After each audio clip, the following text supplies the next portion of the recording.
இந்த கோயில் வந்து கம்போடியாவுக்கு சொந்தமானது அப்படின்னு சொல்லிட்டாங்க. அந்த டைம்ல வந்து தாய்லாந்து எதுவும் கேட்கல. கம்போடியால இது மட்டும் தான் கோயில் அப்படின்னு பாத்தீங்கன்னா கிடையாதுங்க. ஆங்கர் வாட் அப்படின்ற உலகத்திலேயே மிகப்பெரிய கல்ச்சரல் ஹெரிட்டேஜும் வந்து கம்போடியாவில் தான் இருக்குது. ஸோ அந்த டைமில் தாய்லாந்து இதெல்லாம் கேட்கல. ஏன்னா ஒரு எல்லை ஃப்ரெஞ்சு மாதிரி ஒரு ஆட்சி இருக்கிற ஒரு நேரம், சப்போஸ் நம்ம கேட்க போய் ஃப்ரெஞ்சு வந்து இங்கேயும் வந்து அவங்களோட ஆட்சியை எக்ஸ்பேண்ட் பண்ணாங்க அப்படின்னா நம்மளோட இண்டிபெண்டன்ட் ஆட்சி போயிடும் அப்படின்னு சொல்லிட்டு தாய்லாந்து இதை பற்றி கேட்காம விட்டுட்டாங்க. பட் ஆனால் லேட்டராக அவங்களோட கல்ச்சரல் ஹெரிட்டேஜ்லாம் பார்க்கும்போது நிறைய மக்கள் வந்து இன்ஃப்ளூயன்ஸ் பண்ணுறாங்க. இது வந்து பார்டரில் இருக்குது, இது அவங்களுக்கு சொந்தமானது கிடையாது, அவங்ககிட்ட தான் ஆல்ரெடி ஆங்கர் வாட்டே இருக்குது, உலகத்திலேயே ஒரு மிகப்பெரிய கல்ச்சரல் ஹெரிட்டேஜே இருக்குது, இதை நம்மகிட்ட கொடுத்துட வேண்டியதானே அப்படின்னு சொல்லி நிறைய பேர் தாய்லாண்டை இன்ஃப்ளூயன்ஸ் பண்ணுறாங்க. ஸோ தாய்லாந்து என்ன பண்ணுறாங்க அப்படின்னு பார்த்தீங்கன்னா 1962 தாய்லாண்டும் கம்போடியாவும் இன்டர்நேஷ்னல் கோர்ட் ஆஃப் ஜஸ்டிஸ்க்கு போகிறாங்க.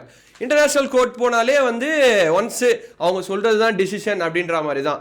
ஸோ அவங்க என்ன பண்ணுறாங்கன்னா, நீங்கள் ஃப்ரெஞ்சு வந்து பார்டரை கரெக்டாக பிரிக்கும் போதே இந்த கோயிலை வந்து கம்போடியாவுக்கு சொந்தமான கோயில் தான் சொல்லிட்டாங்க, நீங்கள் ஏன் வந்து இப்போ வந்து கேட்குறீங்க இது கம்போடியாவுக்கு சொந்தமானத கோயில் தான் அப்படின்னு சொல்லி தாய்லாண்டை இந்த கேஸை வந்து நாங்கள் ஃபர்தராக ப்ரொசீட் பண்ண மாட்டோம் அப்படின்னு சொல்லி டிஸ்மிஸ் பண்ணிட்டு இருக்காங்க.